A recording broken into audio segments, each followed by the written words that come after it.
global attention shifted to Moscow as Victory Day approached. But this time, the spotlight fell on an unexpected figure. A Russian aircraft landed, its doors swung open, and emerging from the plane was a young African leader, Captain Ibrahim Traoré. This was no routine arrival of a head of state. It was a bold declaration, a direct challenge to the established global order. Captain Traoré didn't land via a commercial airline or his country's official jet. Instead, he arrived aboard a special Russian aircraft sent by the Kremlin itself. While the Burkinabe government downplayed the moment, noting only that the transitional president landed in Moscow on Thursday, what unfolded was anything but ordinary. From the instant he set foot in Russia, his arrival sent shockwaves around the world. Because this wasn't just a visit, it was history being made. No other African leader had ever appeared like this. And the message was clear. He came not as a guest, but as a partner. What signals did his presence send? Why did Russia single out a 36-year-old revolutionary who seized power through a coup, severed ties with France, and boldly confronts neocolonial influence? The reason is clear. Ibrahim Traoré symbolizes a turning point, a moment when Africa begins charting its own course without seeking approval, as global alliances shift before our eyes. In Moscow, beneath the looming presence of Red Square, that bold resistance was unmistakable. While the world saw the photos, few grasped the deeper significance unfolding behind closed doors. This wasn't ordinary diplomacy, it was a strategic shift in global influence. From West Africa to Eastern Europe, geopolitical boundaries are being redrawn. At the heart of this transformation stood a young military leader in a red beret. So consider this: what were the 10 surprising moments the mainstream media overlooked? What did each stride he made on that runway signify for Africa's political future? By the end of this video, you'll see why Captain Traoré is emerging as one of the most closely followed African figures in global affairs, and why his trip to Moscow could signal the dawn of a new era in international relations. Let's explore it all. Welcome to a journey of insight. The IL-96-300 is a long-range, wide-body aircraft built for intercontinental missions, equipped with sophisticated communication tools and high-level security systems. Using this aircraft for President Traoré's arrival sent a clear message about the deepening diplomatic and strategic relationship between Burkina Faso and Russia. The symbolism was unmistakable, aimed squarely at Washington, Paris, and Brussels. As the cabin door opened and cameras began flashing, Traoré emerged, tall, composed, and clad not in a business suit, but in his full olive-green military uniform.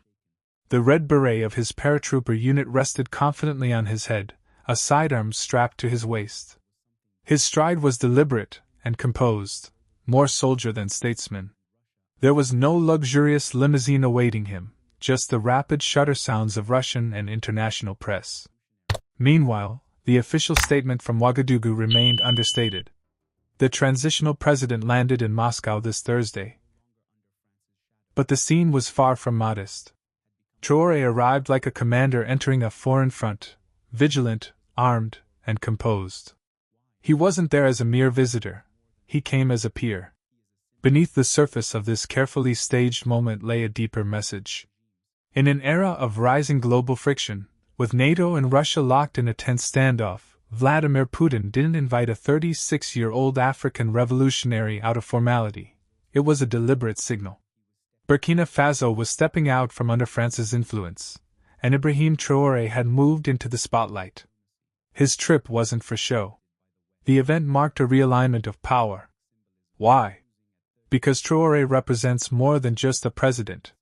He embodies a symbol of resistance against neocolonialism, puppet regimes, and foreign interference. Over the course of just 2 years, he survived 18 coup attempts, severed ties with France, and asserted Burkina Faso's control over its resources.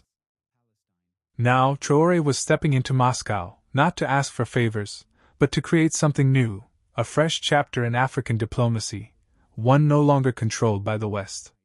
His arrival was a diplomatic statement, flying high at 30,000 feet, sending a clear message: Africa is changing. Traoré is leading, and the world is paying attention. Moment 2, his outfit of defiance. Traoré's attire sent a bold message before he even spoke.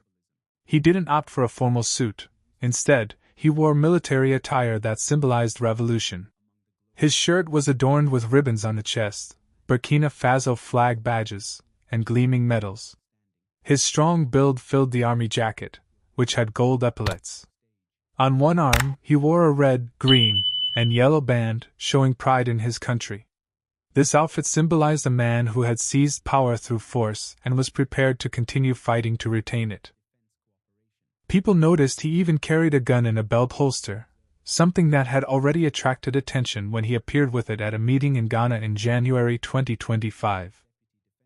The sight of Burkinabe camouflage amidst such distinguished company didn't go unnoticed.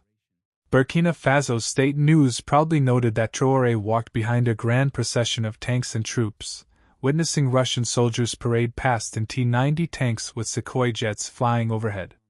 When African leaders were notably absent, the presence of Burkina Faso seemed even more significant. Analysts highlighted the symbolism: a rebellious army captain now standing proudly among the world's powerful leaders. This underscored how much Traoré had transformed Burkina Faso's international stature, from a remote Sahel state to a visible force on Moscow's stage. Traoré visited Moscow State Technological University, Mendeleev University, to give a talk, a surprise stop on his schedule. He was warmly welcomed in traditional Russian fashion. African students at the university began singing and dancing as he arrived. 2 students in uniform greeted him with a round piece of bread and a bowl of salt, a centuries-old Russian gesture of hospitality. In an unforgettable photo, Traoré was seen watching as the bread was handed to him. The official report mentioned the warm reception, with African students singing and dancing to honor his visit. The scene was powerful, a soldier from Burkina Faso being received like a hero in the heart of Russia, showing a bond of friendship through culture and tradition. Traoré had a highly anticipated meeting with President Putin in the Kremlin. This was one of the most closely followed moments of the trip, as briefings indicated that the two leaders would discuss strategic issues. Although no formal communiqué was released, insiders noted the agenda included security and defense cooperation, a topic that had been speculated on for some time. In August 2023, Moscow's deputy defense minister visited Ouagadougou to explore military cooperation with Traoré's regime. Among the topics discussed were the training of Burkinabe troops, and even pilots at Russian military academies. Now, in Moscow, Traoré had the opportunity to finalize these plans. Though cameras were kept at bay, Russian press later emphasized that the talks signaled a new dimension of cooperation, hinting at the depth of the discussions. Indeed, security cooperation was central to this trip. Prior to the visit, Russian and Burkinabe officials had quietly explored how Moscow could replace France in terms of military support. Reuters had reported that Traoré had expressed his desire for military aid, including training for Burkinabe officer cadets and pilots in Russia. In Moscow, it was expected that Traoré would formalize these arrangements. Even without formal announcements, the symbolism was clear. The red star on Russian military hardware paraded through Red Square was soon to be mirrored by black stars on Burkinabe uniforms. Observers pointed out that Russian military instructors and possibly Wagner mercenaries were rumored to be operating in Burkina Faso. In short, Traoré's trip wasn't just political theater, it was the beginning of a new defense partnership. Traoré's 5-day trip to Moscow raised concern in the West. Western media and experts saw it as clear evidence that Burkina Faso was aligning with Russia and distancing itself from its old Western allies. As Reuters reported earlier in 2025, Russia has been working to build stronger ties with African nations, positioning itself as a partner without a colonial past. This message is gaining traction. Burkina Faso had already expelled the last French soldiers in 2023 and, by early 2025, joined the alliance of Sahel states with Mali and Niger, even leaving the West African regional group ECOWAS. For the US and France, Traoré's warm reception by Putin served as a stark reminder that old alliances were unraveling. One US expert on Africa remarked that the Soviet Victory Day celebration had become a platform where Western power faltered, while Russian diplomacy gained ground. Traoré's visit was seen in Europe and the US as a clear rejection. Burkina Faso had chosen Moscow over Paris, and Europe watched helplessly, unable to intervene. Traoré found himself in an unexpected group. Photos shared on May 10 showed him standing alongside President Mnangagwa of Zimbabwe, President Abbas of Palestine, and leaders from Abkhazia and South Ossetia, all gathered under the Russian flag. In the Kremlin's official message, they were referred to as heads of foreign delegations honored during Victory Day. For many, the scene was surprising, an African military leader confidently standing with heads of state from Asia, the Middle East, and former Soviet regions involved in long-standing conflicts. It marked the beginning of a new alliance of non-Western countries coming together in Red Square. Traoré's black gloves and the red flag signaled that the world's power dynamics were shifting. The message from Moscow in 2025 was clear. Burkina Faso, a small but bold nation, had claimed its place on the global stage, side by side with rising powers. Traoré's whirlwind week in Moscow will be remembered as a turning point in international diplomacy. Was it a show of strength, or a risky gamble? Many African observers view it as both. Traoré returned to Burkina Faso with stories that will inspire his people, marching in Russian style, dining on sea base, and standing in the grand halls of the Kremlin. It was clear, the era of following Paris was over. However, some Western analysts caution that aligning too closely with Russia could come at a price, either dependence or facing external control.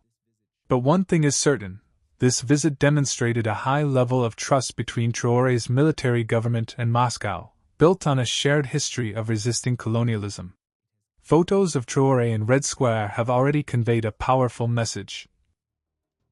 Captain Traoré, once a little-known African soldier, now stands at the heart of global politics in 2025. Only time will tell.